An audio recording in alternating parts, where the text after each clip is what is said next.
town to construct a municipal pool on the property of Carter. So we'll go around the table so everyone knows who's here. Jim, if you want to start. Tim Hawkins, Ward 1, City. Albo Johnson, Town. Mike McCarthy, Ward 4, City. Kate Lasson, Ward 5, in City. Tim Smith, Mayor. Brendan Viso, Select Board Chair. Chai Spooner, City, Ward 6. Bruce Cameron, St. Albans Town. Chip Pelkey, Ward 2, City. Jessica Frost from the town. Marie Bestat, Ward 3 of the city. And Kristen. Kristen And Trapper. And Trapper. Trapper. So we're going to get right into this. We thank you all for coming. You're going to hear, the reason for doing this is to answer questions, make sure voters are all on the same page. There are some rumors about, so we want to make sure we set the record straight for folks, and you have the full story when it comes to town meeting day. So with that, I'm not sure if you want to start, Dom or Carrie, but we will. We actually talk to each other, and use coordinators with them. I'll start and ask Carrie and Kelly to join me in the effort. Oh, Yeah, second. sorry, we have to unrecess ourselves. So, Motion to reconvene our meeting. Second. We need to,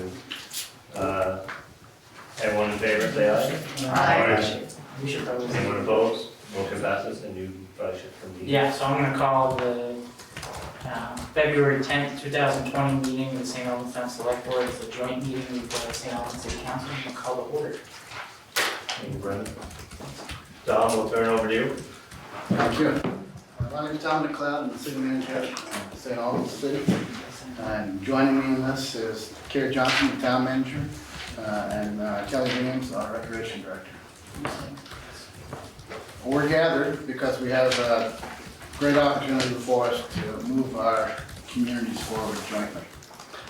And at town meeting day, both communities have determined to ask their voters to bond for $5.5 million, split evenly, to construct a municipal community year-round pool at the Hardack Recreational Facility. It includes not just the pool itself, but the pool house, and associated site work. Let me just let that go off, it's okay. The site work, which puts Hardack on the map as a recreational facility. It has the sidewalk extending down to the pool. And generally speaking, it's about divided half and half between site work and the pool itself. We want to leave plenty of time for questions, but I wanted to tell you a little bit about how we got here and how we will service the debt, where the money will come from. We've had the current pool for 40 years, and it's been a good 40 years. But a lot has changed, and pools today, we ask a lot more of them to serve all the generations that they serve and all the uses. Today's pools have what's called a zero entry area, so people can walk in and access the pool in various abilities and disabilities. You can get into it with a wheelchair, you can walk into it as a toddler, you can mosey into it, you can run into it. Today's pools offer not just competition pools, but also a large recreational component, and you like to separate the uses from your young folks, your toddlers, from around your 11, 12-year-olds. But the biggest problem we have with our existing pool is we needed to put $2 million in it in order to keep it open. And $2 million was just going to get us about 15 years. And none of those things that I mentioned would be addressed. And before we spent that money, we thought, we think we can get a better return on investment if we do something a little bit bigger. And that's how this project came to fruition. We looked at some other sites within the city. We don't own the land that the current pool is located at. We looked at redeveloping Fonda. Fonda's really an industrial site.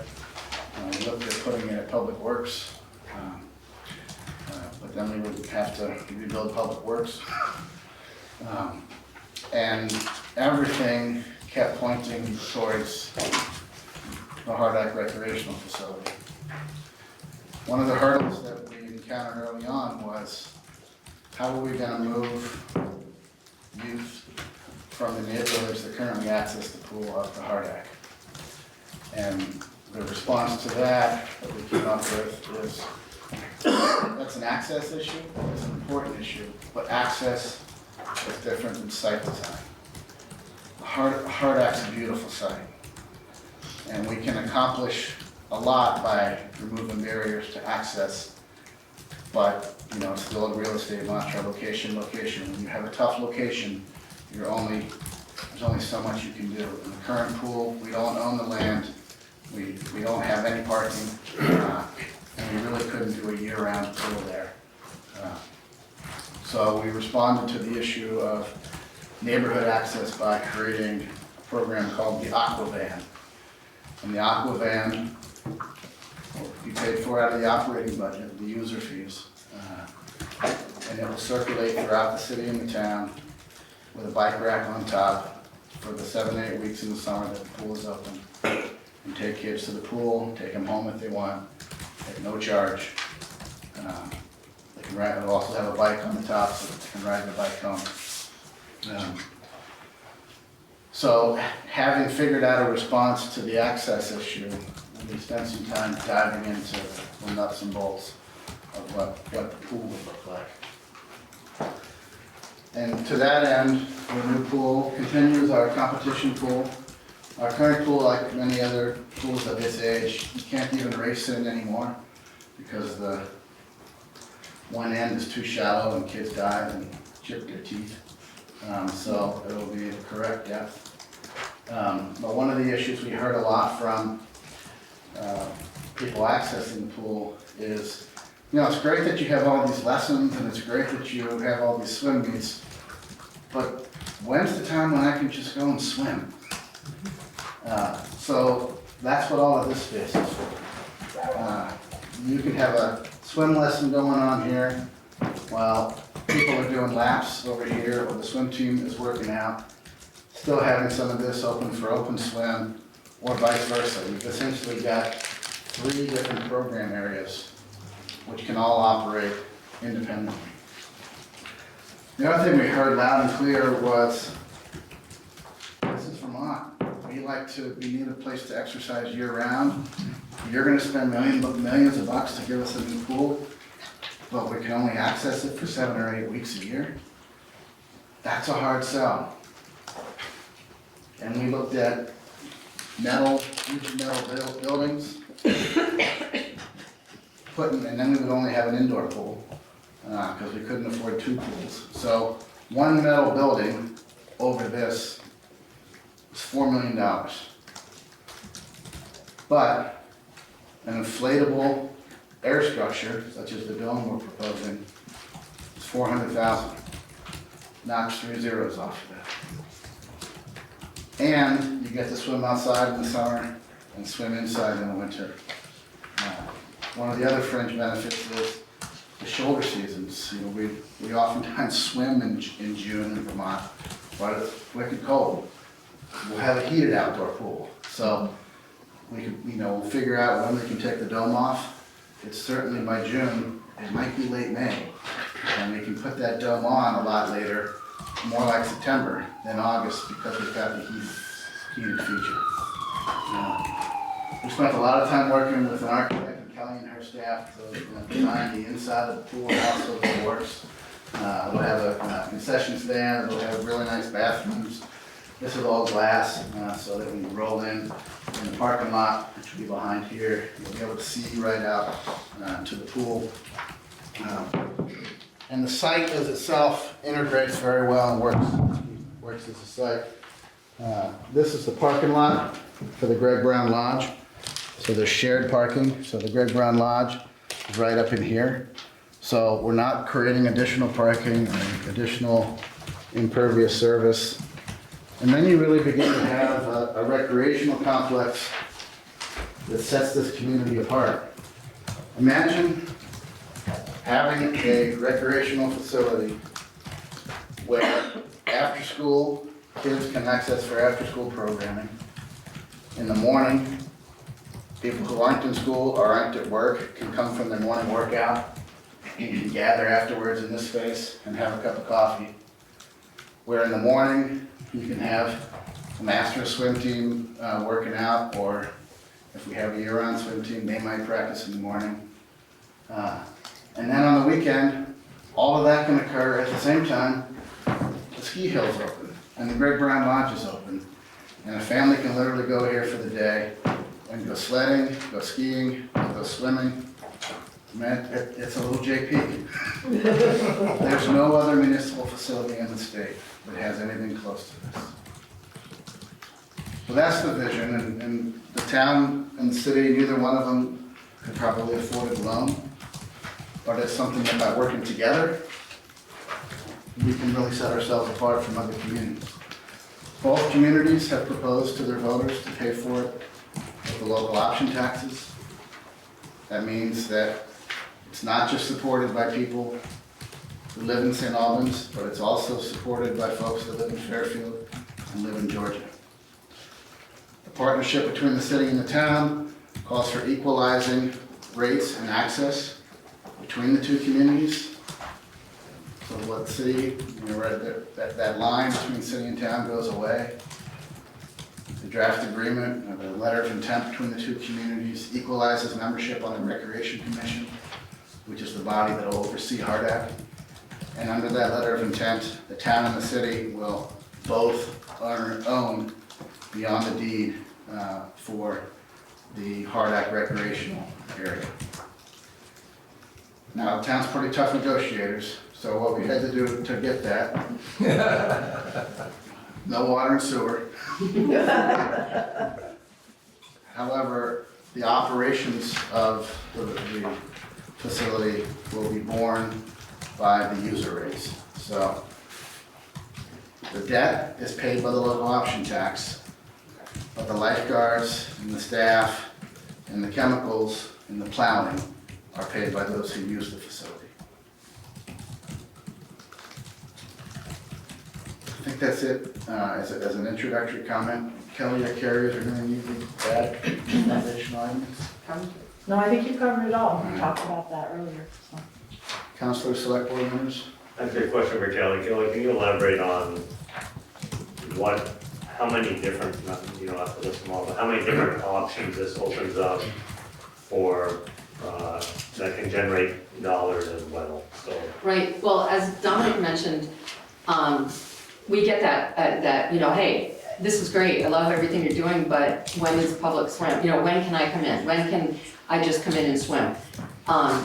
With these 3 different, actually 4 different spots, we can have 4 different, very different things running at the same time when we couldn't before. So it opens up access in a way that we will have lap swim and public swim every single day. Every day we're open. It won't be, we have a swim meet tonight, sorry, we can't, come back tomorrow. We'll be able to address so many different users at the same time.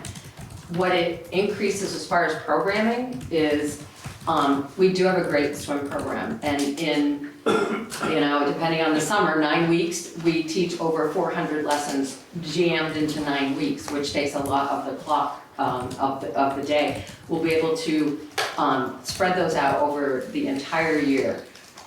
We'll be able to, in fact, got a call today to train lifeguards for another camp.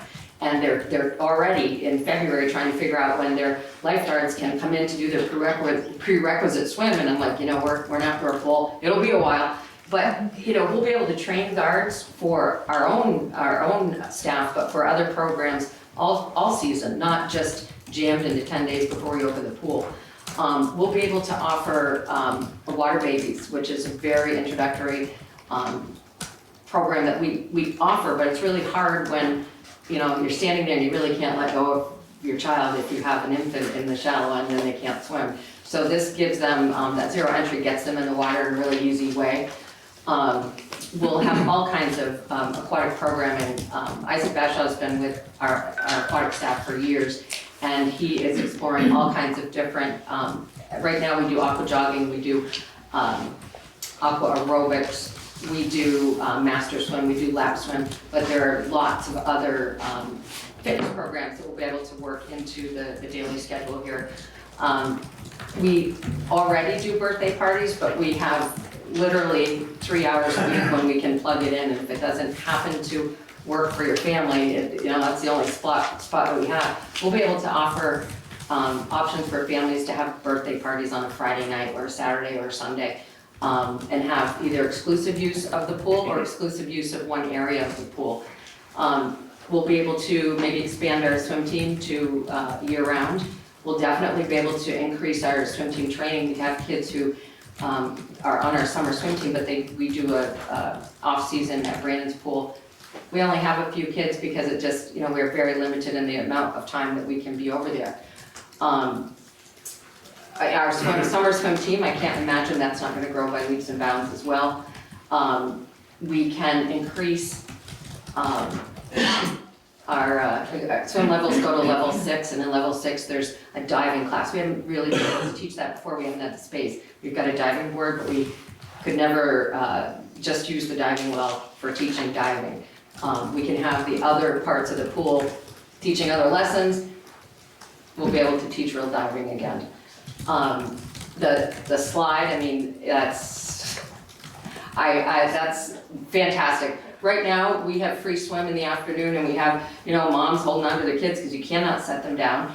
And they're trying to have a good time, and you've got the middle school boys, cannonballing all around them. This is just gonna keep that age group so happy all day, all day long. And, one thing Chief Taylor will say to me is, was your pool closed this afternoon? Because maybe it thundered or lightning, and I was like, yeah, we had to close early. Yeah, I know.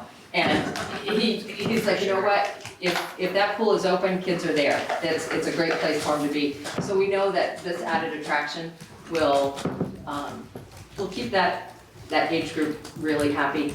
Separating out toddlers, the little water feature, that little mushroom seems like such a simple thing. It's such a popular feature for lots of reasons. Little kids just touch the water that's coming down, and then maybe they get brave enough and they go under there, and they're not brave enough to come out, and then they get brave enough to come out. So that simple, crazy little mushroom will take up hours of kids' time. I think this is a pool too that families will come and hang out at. Like, it won't be a drop-off. It can be. I'm sure there are kids who arrive on their own, but this is such a beautiful spot to be. And it has such a relaxing place for little kids that I can see families, setting up for the afternoon and just kind of hanging out there. We're looking at, as well, working with physical therapy groups. We've talked to an adaptive swim instructor to be offering, we've always had adaptive lessons, but to offer programming that's specific for kids that don't do well in a group lesson, and those lessons being held during the day. We've talked with the BFA PE, and they right now do 10 days down at the pool at the end of the year. They're looking for a way to expand that and not only be here for PE for 10 days, but at different throughout the year, and to have adaptive swim for kids at BFA in that age group that happen during the school day. And then we've also talked to elementary schools that this will be field trip heaven, to be able to come around 2 blocks away and have this awesome feature. We're also, our day camp is kind of a no-brainer. Walk to Hardack, hang out at Hardack, and then spend the afternoon in the pool. We'll be able to run afternoon programming after school, whether it be lessons, just free swim. It's just, it's stupid to say, oh, it's endless, but it really feels endless, the possibilities of what we can offer. I'm just gonna add something. So this pool we love this project, but I guess it's worth noting that currently over half the users of the pool are from the town. Yes, So people are often going, why did the select board entertain such an option? But for all the reasons you stated, but also because of the current use of the pool. And also because I'm not really, I love pools and I'm a really good swimmer, but I didn't know what zero entry meant. So if you're too afraid to ask, zero entry is this area that you walk in like you're on a beach. So there's no steps, there's no sudden drop, it's just, anyway, it sounds technical and I don't know if everyone knew what that meant. So it's a really gradual and easy on your joints and your eyes. and as Dominic mentioned too, it's at an incline that you can go right in with a wheelchair. And that's, we have kids that are in wheelchairs that we do swim lessons with, and now they have to be taken out of the chair, put into the handicap chair and lowered into the water. This is just, it's just nicer, a little easier entry. Good questions. Can we talk about two things?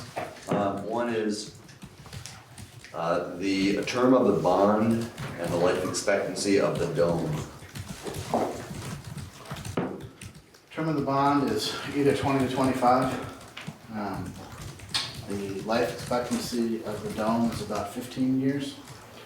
Dome's about 400, so it's a good question. We haven't discussed it at the rec commission or council level, but my thought is that replacing that dome is something that can be addressed as a CIP item, so that there isn't a big hit 15 years out. And that would be a CIP item with both the town and the city? We haven't discussed that. My inclination is it's probably covered through the first blush through the fees that are generated by the facility and attempted to be covered by it. And how about the life expectancy of the pool?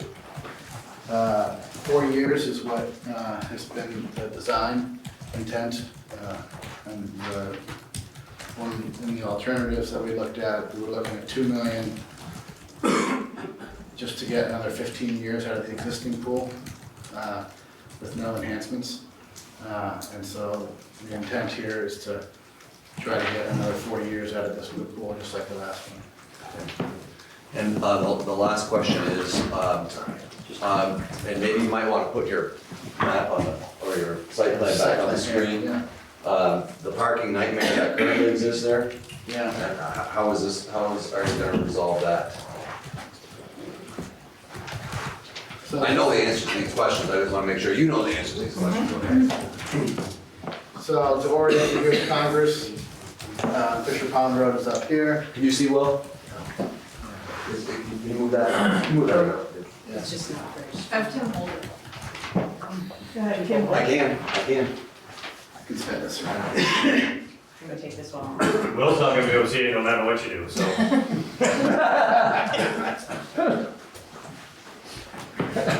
That's good.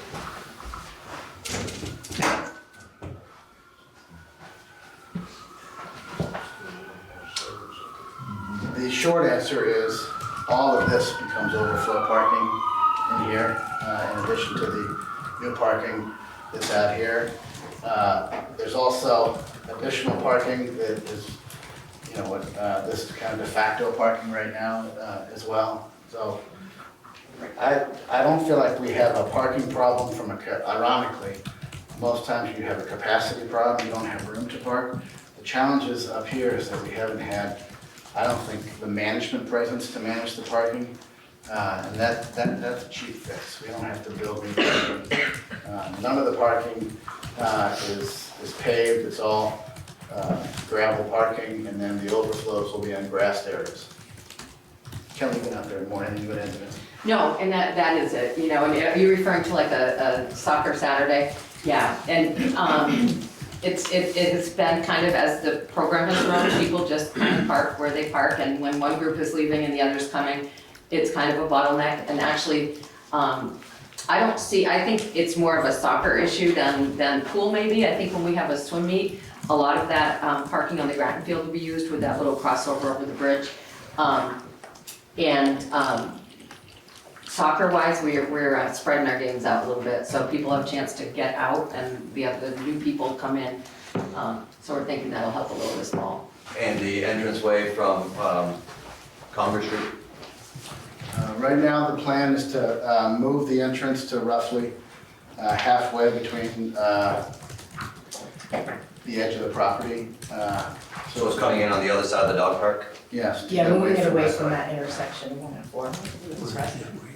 Does that illustration show two entrances? Yes and no. I mean, this is the existing entrance and the plan is to move it to here. We'll probably keep this, we'll probably gate it and keep this as a emergency exit mostly. But this will be the primary entrance. Al, did you have a question? I forgot it. Oh, I know what it was. Back to Terry, the wheelchair issue. Do wheelchairs, a regular wheelchair, is that able to go into the water, or do we have to have a supply of wheelchairs that are grease-free and all that jazz to roll into the pool? Usually, I mean, people's chair, people know if their chair, there are different kind of chairs, just like different kinds of cars, really. And people generally, either their chair is made for that or not, but usually the person, person in the chair would know if their chair is good to go. And if I didn't have a chair that's good to go, would I be able to borrow a chair or rent a chair? That's something we hadn't thought about, but that's a great idea. There is a device, isn't there? I mean, I see them in Florida all the time when I'm down there. They actually, you go from the chair into another chair, and that chair And goes right in the water. puts you right in the water. Right. Bruce, you had a question? I do. Terry just mentioned that 50% of the usage of the pool that the town city has right now is used by town kids, people. I know that you mentioned busing, but I want to make sure that 50% or those kids that want to use this pool are still going to be able to do it. All right? I don't want to see any kid left out because their folks don't have a car or they don't have a way to get there. I think the reason why you have the heavy usage right now where it is because of the convenience. Okay, and I just want to make sure that number one, the bus that you use is handicap accessible, so anybody can get there that wants to go there. And then number two, there are no kids left out because of whatever the case may be, whether the folks don't have a car or whatever. I just want to make sure that it gets the same usage by a town that has gotten in the past. And I will echo that for the city kids that I know that go to the pool down by the city school that wouldn't have the ability to get to Arctic. So getting kids there on a regular basis could be like somewhat of a busing nightmare. It may call for more than one bus. It might. I would just add, Bruce, that kids from the town don't have transportation now, and they're finding their way to the pool. This with a bus is even gonna be that much more of an opportunity Well, that to would get be those, great, yeah. to get those kids to the pool. That would be great. Because if there's a child in the bay, he's not, for the most part, it's not gonna bike or walk. Right. But a van is gonna probably increase that exposure for those kids in the town. That would be good. I used to bike to the bay all the time back and forth. In my youth. In your youth. My youth. You had bikes back then?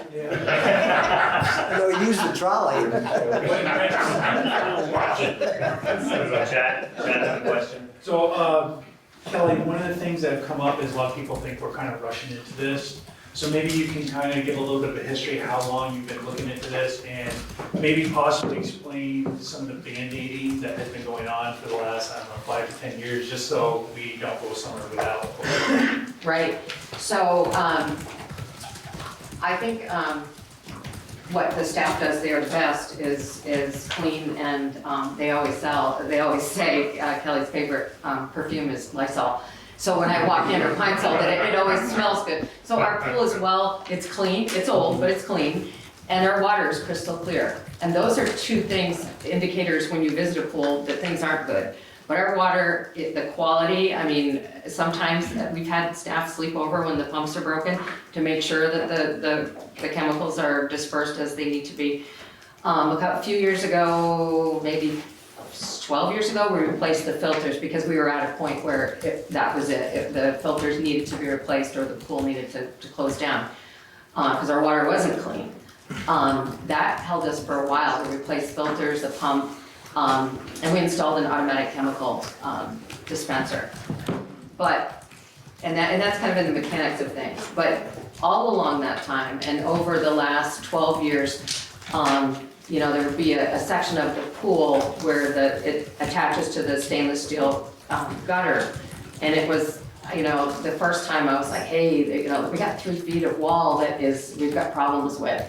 And we tried, different things. And then the next year we had 6 feet. And now there's not one part of the concrete that is not disintegrating. And last year, Public Works, it was a do or die thing. They said, Rob researched all kinds of plasters and concrete and things to use.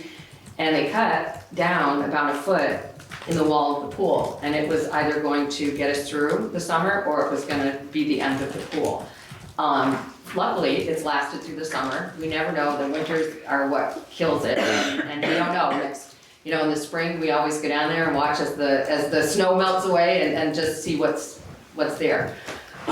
We also had the hydrostatic pump in the bottom of the pool, in the ground actually below the pool, failed, and then the valve failed. And so that meant last spring with all the water, that groundwater was surging into the pool. And we, it's like it's trying to stick your finger on a hole that's just gigantic. Again, Public Works was able to, we couldn't, they don't make the pump anymore, they don't make the valve anymore. There was nothing, they found something, we talked with, Harold is our guy from South Shore, who's the builder of this pool. And he's talked us through a lot of what might be catastrophes. We have a plug in it, and we're hoping when the water goes down this spring that we're able to take the plug out, drain the pool, and put it back in. We hope that the walls are still intact, but it's a 40-year-old pool that was supposed to last 25 years. So, and on top of that, when you look at the deck, our surface of our deck is always heaving and cracked, and so a good month in the spring is spent taking care of what happened over the winter, and just, fingers crossed. And that's kind of, when you look at this pool, this isn't so we'll have another pool. Hopefully we get another season out of our current pool to move to this pool. Let's see if there's anyone else on the select board or council that have questions, and then we will move to the I audience. have one more, Tim, too. Okay, we'll go to Bruce and then Bruce. Okay, Donna, can you tell us what the new pool is made out of, the pool itself? Gunite.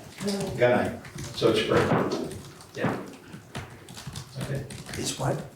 Spray. Tim. Everyone loves the idea of the dome, but when they think about it, they say, oh my God, a dome, is that gonna be able to withstand Vermont conditions? Is there anywhere that there's one of these in operation in the Northeast or in a harsh climate like we have? 2 answers. The closest one is the Smuggler's Notch. The Smugs used 2 domes. If you remember, they had the fun zone for a long time up there, which was similar in size to this. And then they still have a dome over their swimming pool. The company that we selected is out of Canada, Farley is their name, and you can Google them. But they've been around for 50+ years, and they're kind of the blue chip preeminent name in inflatable air structures. So we've had a number of meetings with them. They've inspired our confidence. There were another firm that we were looking at originally out of the Southwest, and they just didn't have the experience in this climate. And so Farley's really impressed us with knowing what they're getting into. Good. Mike? I got some questions online about how the capacity in terms of the number of people with this design compares to what we have now. And I have a sense of that, but I'm wondering if we have a rough idea or if you know the numbers. It kind of depends on the function or what's going on. And you know, I don't have the number on the top of my head when, our current pool. The other thing is Vermont doesn't have any regulations really in the pool world, so we go to federal regulations often. There's no real number. We know at 125 to 150, that's enough. You know, where we are right now. And it, you know, it depends on the day, and when it's a really hot day and more kids want to get in the pool, we're like, okay, but there's no more jumping in kind of thing. So there aren't specific regulations, but this obviously increases beta load because it's another whole section of pool. I think people were having a hard time with the images that were available online, getting a sense of the scale. So basically all I wanted to hear you say is that it's Right. significantly bigger. It's than like, it's the pool. what we have and another pool kind of, if that helps. Yeah, it doubles it. I mean, the number that's being used for bathroom planning is 350. That's the same as the auditorium. Any other questions, Jim? Just a quick question, I know we don't have this pool now, but like for swimming, is there gonna be like bleachers or any kind of seating for people to sit and observe that and watch? Yep, we have, there are portable bleachers that can be brought, they can be left there, or they can be brought in and brought out for different events. And the concrete deck beside the competition pool is where those are set to be, and those are, the dome's been adjusted so those can be there in the winter if there are, you know, competitions in the winter, or if people just want to sit, people like to watch the kids have lessons. That's what I was thinking Yep. that too, yeah. And there will also be, at our current pool, we have a lot of chairs and there'll be bleachers for, you know, to watch, specifically to watch competition, but there'll also be comfortable seating for people just to enjoy the time there. Great, thank you. Everyone good? Yes. And on the audience? Any questions from the audience? If you have a question, please stand up and state your name. I'm Charlie Moore. I used to say I was from the city, now I'm from town. Right, Carrie? Yeah, sure. We don't hold that We don't against own the sign. Thanks, you. We won't hold it against you. I appreciate that.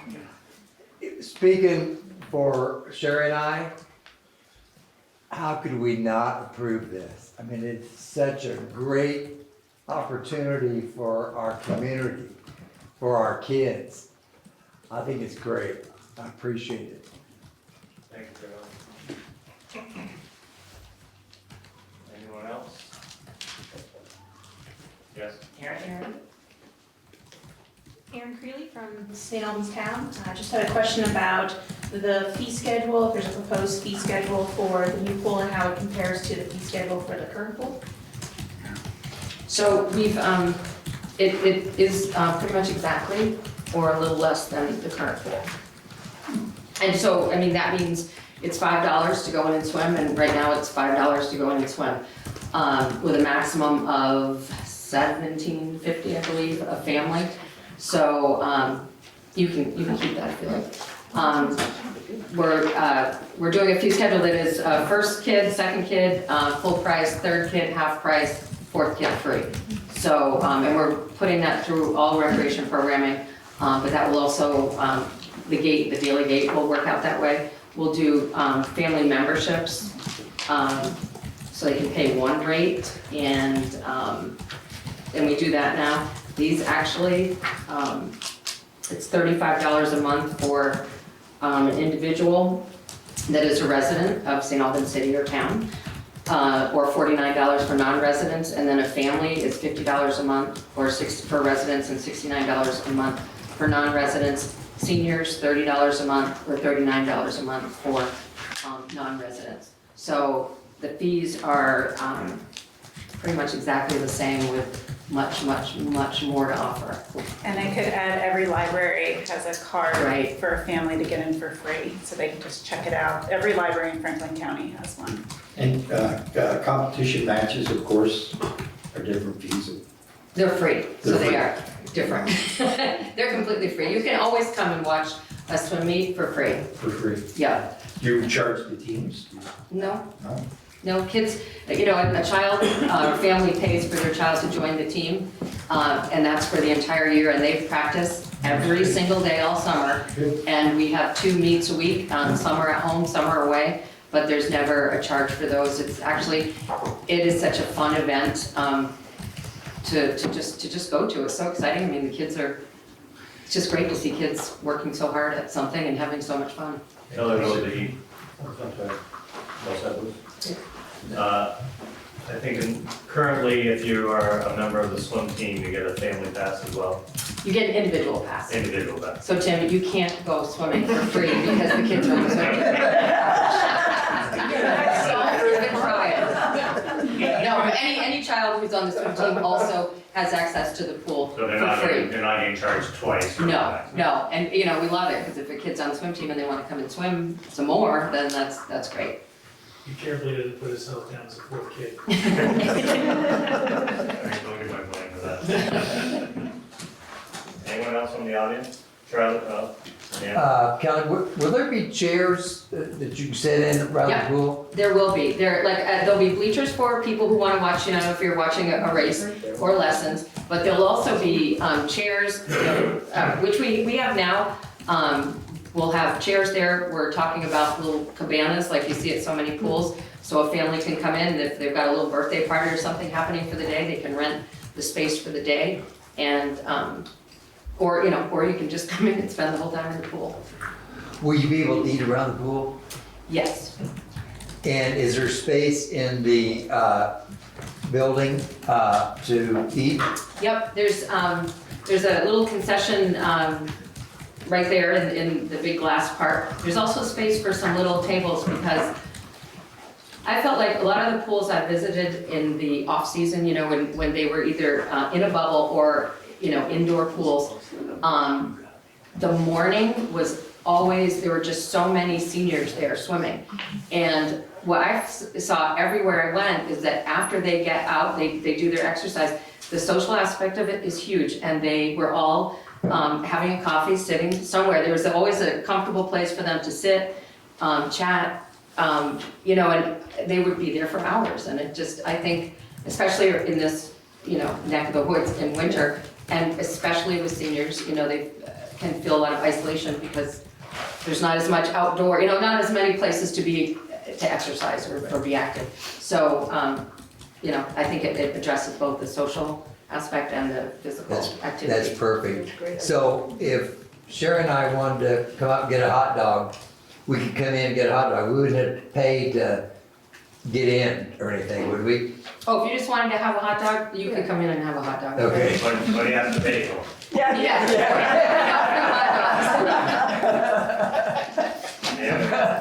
Yeah. Just state your name, please. Patty Porter, I'm from the town. What's the width of the decking?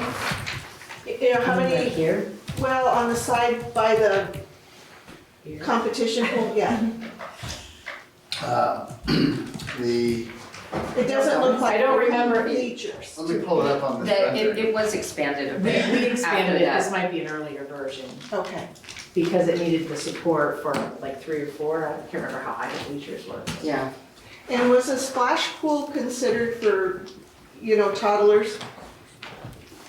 It certainly was considered, it's just. Too expensive. It was just you know, felt like a different project maybe. Okay. And my last question is the bathhouse. What's the capacity in changing rooms? And how many showers are there? I believe there are 3 showers, both in the men's and the women's. There are 4 stalls. I thought it was more, 6 or 8 stalls. I guess I got giddy because there'll actually There be was hot so water in many. the Yeah, it was shower great. at this pool. But the architect went to the code for an aquatic facility and what the bather load is and what what's required for that. Okay, so It's significant. if on a hot day, you're feeling that the pool is at capacity for safety reasons, do kids wait outside? This pool will have a much larger capacity and there's a lot more space. Our pool, you get more kids in there, you're still in a small space other than the yard. We have had a couple of days where kids had to wait to get in at this pool. Yeah. And it was mostly not this past summer, the summer before when it was like forever. It was like heat wave after heat wave. But if it were a safety issue, yes, then people would have to wait. And But how many lifeguard stations do you have? it would depend. These aren't. They don't. Our lifeguard stations at our current pool are in the concrete. Right. But that doesn't always address where the action is. Correct. So they don't do that anymore. You have mobile chairs and you kind of move them around to what is occurring, what kind of activity, and where the most where the need is. In the zero entry area, there probably won't be guards and chairs, there'll be walking guards. Okay. And it will, it'll just depend on usage where they are. But I mean, if every quadrant of the pool is in use, there would be lifeguards at each area. If one area is closed off, there would maybe not be a lifeguard, in that area. You're talking maximum 3 then, possibly 3 lifeguards A maximum? No, much more than that. No, on a busy day at the pool, we have 6 guards. 6, okay. So this line right here, that's the dome structure. The dome is 130 by 136. And if you follow this line around, the slide is unable to be part of the dome in the wintertime. So the bottom part of the slide comes off. And this line comes all the way around here. Charlie, this is where you and Sherry are gonna have your hot dogs. In that gathering space that Kelly was talking about. I mean, you can put an awful lot of tables and umbrellas down around here. These are the bleachers. It comes around and then it comes up here and then it connects with an awning to the pool house. The whole pool house and this connector space has radiant heating in the floor. So if you're walking out barefoot, you'll be able to walk right in without getting cold feet. And there was also, operationally, there was a lot of talk about where the fence would be and allowing some green space there and allowing people to expand into other parts of Hardak, maybe not necessarily right in that fenced-in area that you can see on the bubble picture. So that's conceptually, but there was thought for that too. Kelly, question, so at the existing pool, on days you have the picnic shelter, if you will. Yeah. Is there a plan to get out of the sun poolside on this? We've talked about that. I think that might be movable, that structure. I mean, it seems like it could be. We've moved them before for work, but. Those, yeah. So that would be an awesome addition. It couldn't be in the dome area, but it could be on the green space. We would definitely want umbrellas or cabanas or, the other thing up there is hard attic. You lose that afternoon, that hot afternoon sun quick, when it gets behind the hill. So, because it cuts into soccer, we can't see anymore. But, I don't think, sure, we're gonna have sunscreens, umbrellas, that kind of thing. But it's gonna be, I think, a little different sun. Sure. Do you happen to know what the gallon capacity is for the pool? Did he say it's 25,000 more than so it must be 275,000-ish, because we're at, I think, 225 at the current pool, and I think it's about 50,000 gallons more. But which doesn't sound like a whole lot more, but because this pool has so much of the pool that is not deep, it's actually a lot of surface of the pool. Is there lighting around the pool? Yes, there's lighting around it and in it. Yep, So it's like evening hours for competitions, when they like. yep. Around it, in it, and over it. Okay. Casey Toof, St. Albans Town.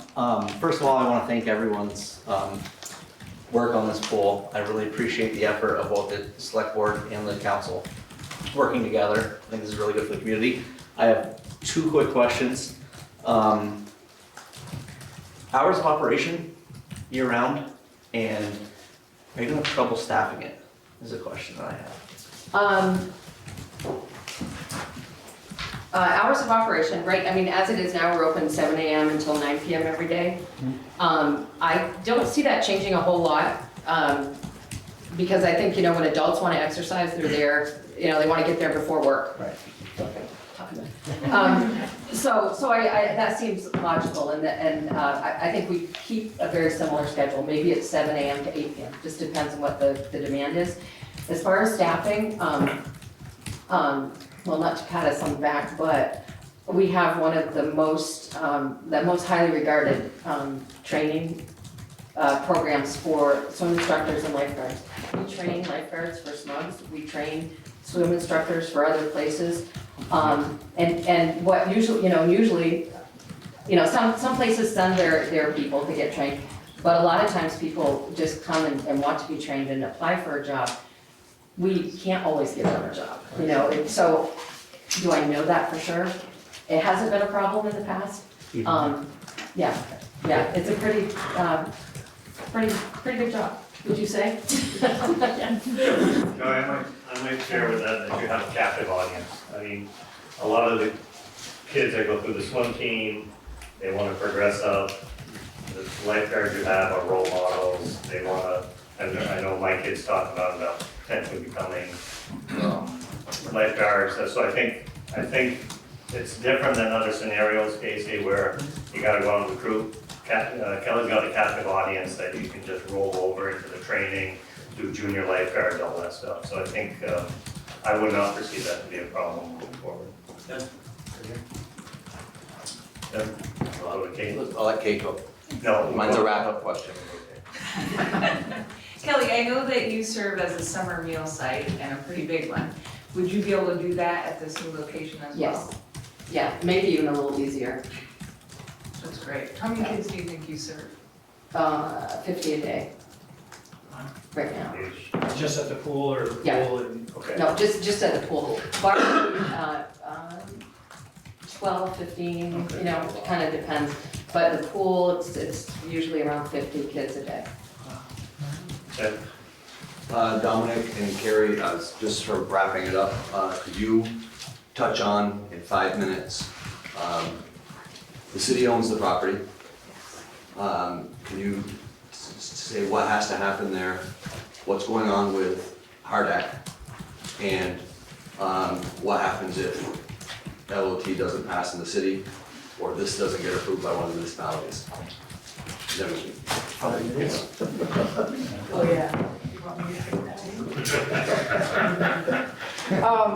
Well, I mean, I can speak for the town. We currently have the local option tax, so what would happen if it didn't pass, we'd all be kind of sad, I think, in this room, but we'd have to just regroup and look at the project itself. What was your other question? I'm sorry, I already forgot. Hardak? Well, Hardak itself, so we've talked, we do have a memo of understanding, we're working through the particulars of that to iron out what previous to that discussion we just hadn't talked about it. A lot of people were not aware in the town that right now Hardak is owned by the city. Some people still found that news. So we think this is a really great collaboration, not just for this project, but for Hardak itself to be a really prominent amenity for both for St. Albans. So what we have to do specifically is create a committee that will have reps from each entity and agree on what those operating rules are going to be. There has to be a legal entity that decides that and agrees on. So no LOT in the city, no pool. Correct. The town's welcome to go ahead, but Yep. No transfer of property from the town, city and town, no pool. correct. And my Hardak question means the Hardak group, Yeah. John Holscheider and his folks. What's the, where are we at with those folks? So, the Hardhack trustees love this project. The Hardhack trustees have been, the current trustees have been up there for over probably 20 years, walking around and grooming trails on the weekends saying, this place has so much potential.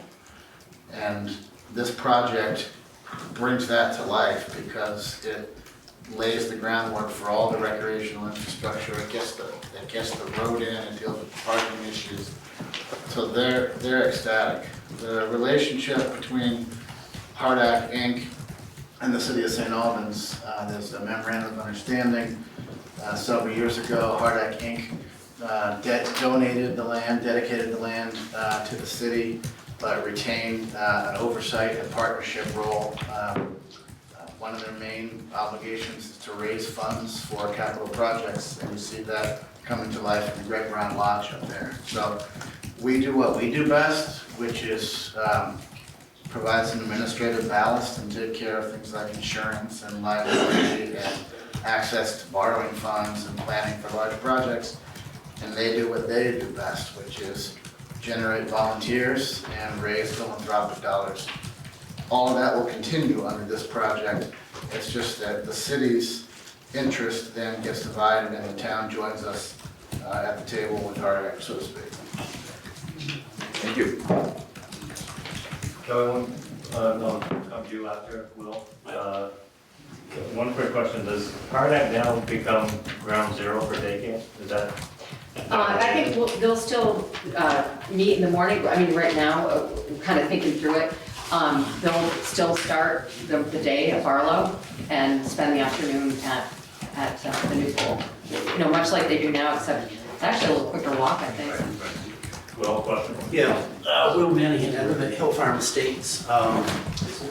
This is a great project for the community as a whole. My concern, living at Hill Farm, is the extra traffic generated in the area. I know you're talking about moving the entrance down Congress Street, which would get it away from the intersection with 104, that's a great idea. Yeah. Coming out of the upper Hill Farm Estates by the Red Barn, that can be pretty tricky, cars coming over that hill, you want to get across quick, so that's a concern of mine with extra traffic. Also, just an assumption, I would assume the driveways and the parking would all be paved? Not in Hardhack. Not in Hardhack? They're, right now, the plans call for crushed gravel, keep the park like that. And I ask that now because in the summertime, when I come home from work and you come into that area off the Fisher Pond Road, it's like smog on an LA freeway, the dust that gets generated and it just permeates the whole area. I know it's an expensive proposition, but I'm just asking, that's all. Yeah, a lot of that I think also is that it's never been designed to be a road, it just kind of evolved. Right. Yep. So, I mean, we're spending a ton of money on that new road. And we can look at it as an alternate to see if paving it is in the cards, but I think a lot of the smog type experience is because of what's up there. The type of soil. It's not The road surface isn't all grass. Yeah. Have there ever been any traffic studies or assessments done as far as the extra traffic that will be generated by the project? We haven't done that yet. Maybe that'll come up in the development review process.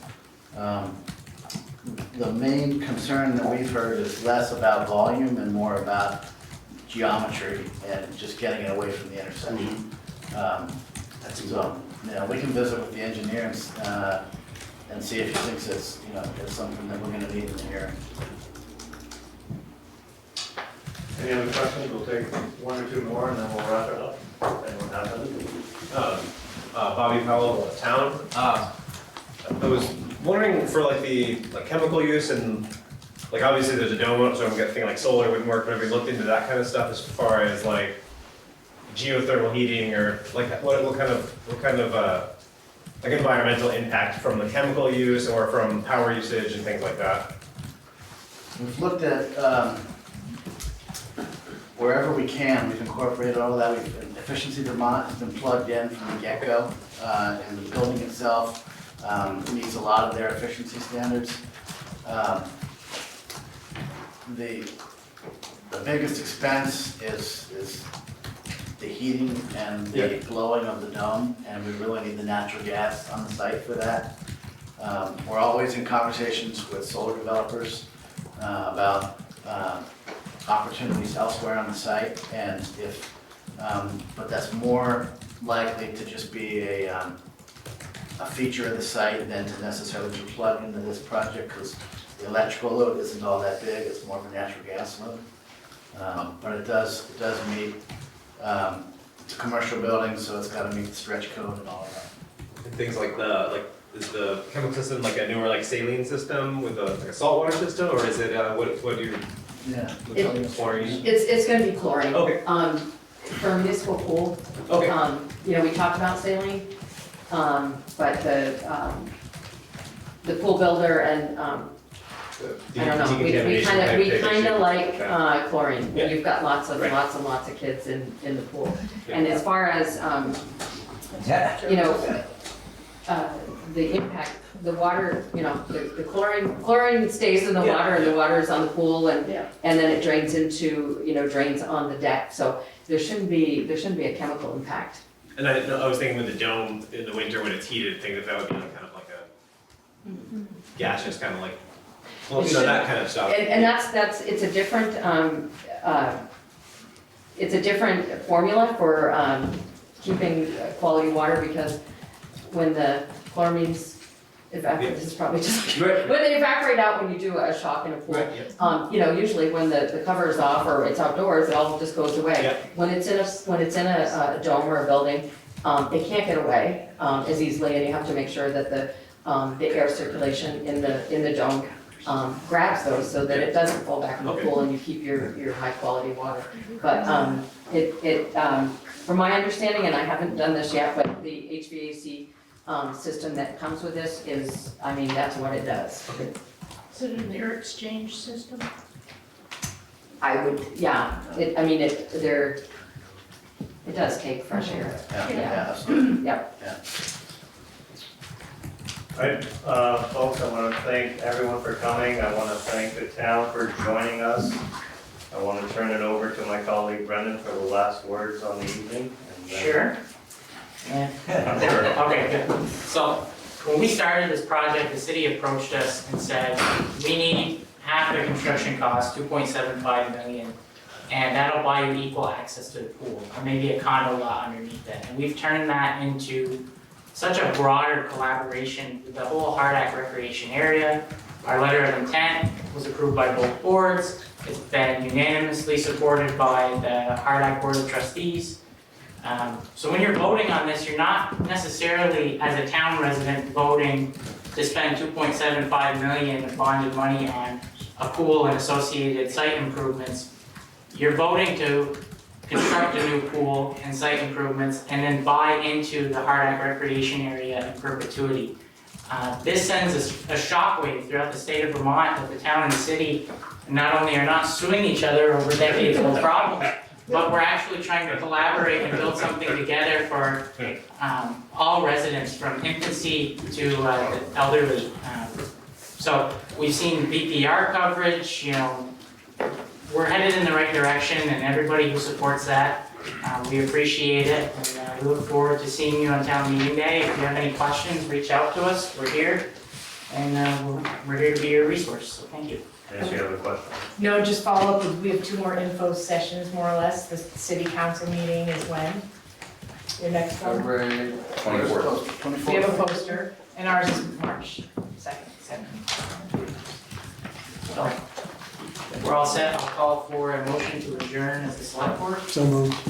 Second. All in favor? Aye. Motion to adjourn as a city council?